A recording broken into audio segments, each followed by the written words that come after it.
আসসালামু আলাইকুম ভিউয়ার্স, কেমন আছেন? অনেক দিন ধরেই কোথাও ঘুরতে যাওয়ার ইচ্ছা ছিল, কিন্তু বাস্তবতার সময়ের অভাবে হয়ে উঠছিল না। আমি যেহেতু একজন মোটরসাইকেল রাইডার, হঠাৎ করেই একদিন একটা রাইডিং গ্রুপ থেকে ট্যুরের ডাক পেলাম।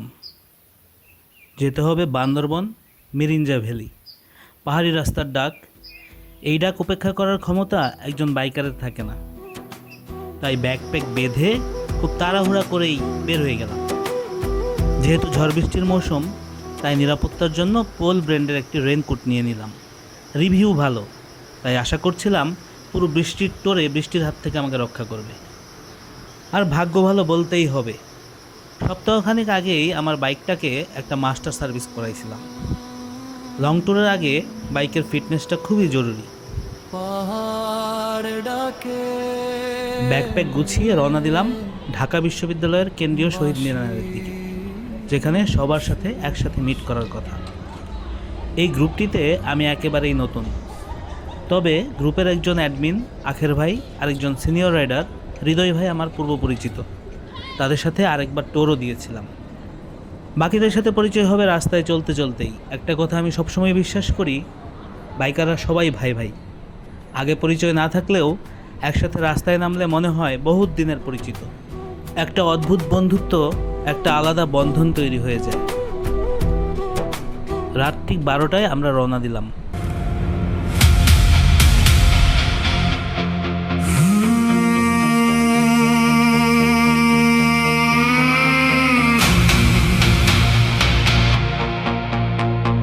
Click. Whoosh. Distant thunder rolls. Dark night. Cold wind. Headlights cutting through the rain. Let's go, Black Panther.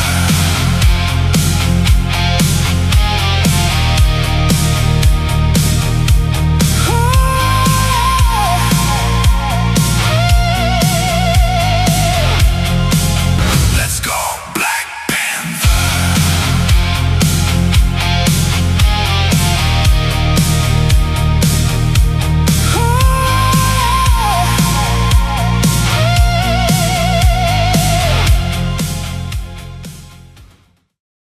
Honey flyover পেরিয়ে ছুটতে লাগলাম ঢাকা চট্টগ্রাম মহাসড়ক ধরে, কিন্তু কুমিল্লায় পৌঁছাতেই শুরু হলো প্রচণ্ড বৃষ্টি। সবাই রাস্তার পাশে একটি হোটেলে বাইক থামালাম, নাস্তা করলাম। রেনকোট পরে আবার শুরু হলো ঝড় বৃষ্টি রাতের যাত্রা। কুমিল্লা পেরিয়ে ফেনীতে বৃষ্টি না থাকলেও ছিল প্রচণ্ড বাতাস। বাইকের স্পিড 60-এর উপরে তোলাই যাচ্ছিল না, তবুও সবাই সেফটি বজায় রেখে একতালে রাইড করছিলাম।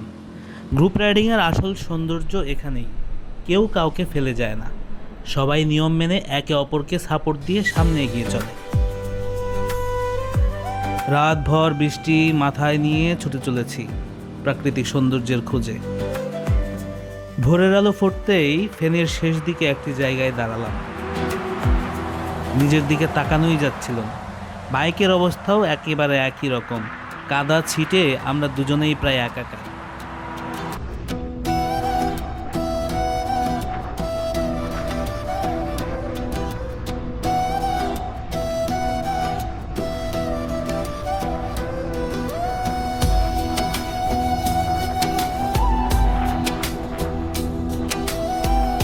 আর কিছু দূর যাওয়ার পরেই চোখে পড়ল চট্টগ্রামের বিখ্যাত বায়েজিদ বোস্তামি লিংক রোড। দুই পাশে সবুজ পাহাড়, মাঝখান দিয়ে কালো পিচ ঢালা রাস্তা। দেখলে মনে হয় যেন প্রকৃতি নিজ হাতে এঁকেছে। এই রাস্তাটির নামকরণ করা হয়েছে চট্টগ্রামের প্রখ্যাত সুফি সাধক বায়েজিদ বোস্তামির নামে। চট্টগ্রামের শহরের ব্যস্ততার মাঝেও এই লিংক রোড যেন এক টুকরো শান্তির ক্যানভাস। এর আগেও একবার এই রাস্তা দিয়ে গিয়েছিলাম, কিন্তু সত্যি বলতে যতবার আসি মনে হয় প্রথমবার দেখছি। আরও 2-3 ঘন্টা রাইড করার পর পৌঁছে গেলাম কক্সবাজার জেলার ওয়েলকাম গেটে। সবাই নিজের মতো ছবি তুলছিলাম, একটু বিশ্রাম নিচ্ছিলাম। পাহাড় ডাকে বাঁশি। এরপর ঢুকে পড়লাম বান্দরবনের লামা উপজেলায়। পুরনো স্মৃতি। এখান থেকে যেন পাহাড়ের আসল সৌন্দর্য শুরু। দুই পাশে সবুজ গাছ, উঁচু নিচু পাহাড়ি রাস্তা, মনে হচ্ছিল আমরা যেন বনের ভিতর দিয়ে চলেছি। বান্দরবন নামটার অর্থ যেন এখানে গিয়ে সত্যি হয়ে উঠেছে। পাহাড়ি রাস্তায় রাইড করা মোটেও সহজ নয়। পথগুলো অনেক আঁকাবাঁকা, আর সামান্য ভুলও হতে পারে মারাত্মক। বিশেষ করে 2-ওয়ে রোড হওয়ায় বিপরীত দিক থেকে গাড়ি সবসময় নজর রাখতে হয়। এখানে আপনাকে সেফটি মানতেই হবে, এটা বাধ্যতামূলক। এবারের ট্যুরে পিলিয়ন হিসেবে সঙ্গী হয়েছেন, যার কথা না বললেই নয়, আমার সম্বন্ধে আমিনুর ভাই। আন্তরিক ধন্যবাদ জানাচ্ছি আমার সাথে থাকার জন্য এবং কষ্ট করে সুন্দর সুন্দর ভিডিও ধারণ করে দেওয়ার জন্য। আঁকাবাঁকা রাস্তা পেরোতে পেরোতে একসময় পৌঁছে গেলাম একটা ভিউ পয়েন্টে। সত্যি বলতে পাহাড়ের সৌন্দর্য আমাকে পুরোপুরি বিমোহিত করে ফেলেছিল।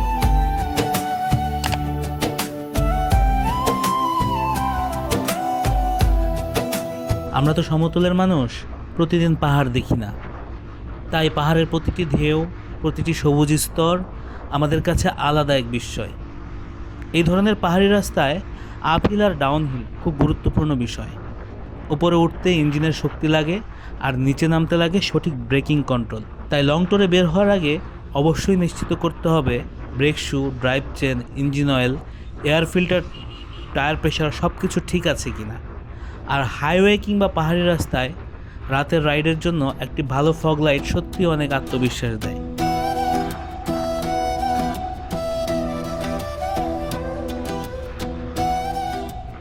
পাহাড়ি আঁকাবাঁকা রাস্তা পেরোতে পেরোতে অবশেষে চলে এলাম মিরিঞ্জা ভ্যালির কাছাকাছি। ইউটিউবের ভিডিও দেখে আগেই জানতাম কর্দমাক্ত আর পিচ্ছিল রাস্তা হতে পারে। প্রথমে একটু ভয় পেলেও সাহস করে উঠে গেলাম। ভাঙাচোরা মাটির রাস্তা, কিন্তু খুব একটা কাদা নেই।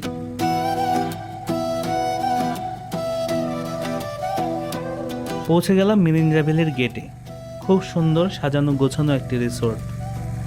উপরে উঠে পাহাড়ের দিকে তাকাতেই মনে হচ্ছিল কেউ যেন বিশাল এক ক্যানভাসের ছবি এঁকে রেখেছে। সবাই রেস্ট নিচ্ছিল, কারণ সারা রাত রাইড করে সবাই ক্লান্ত। কিন্তু আমার চোখে তখনও ঘুম নেই।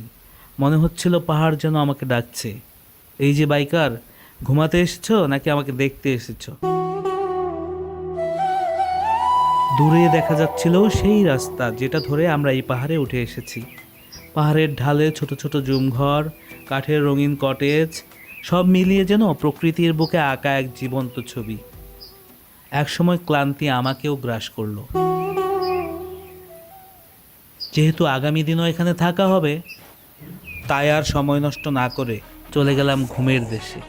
আমার পরবর্তী ব্লগে দেখবেন এই ট্যুরের বাকি অসাধারণ মুহূর্তগুলো।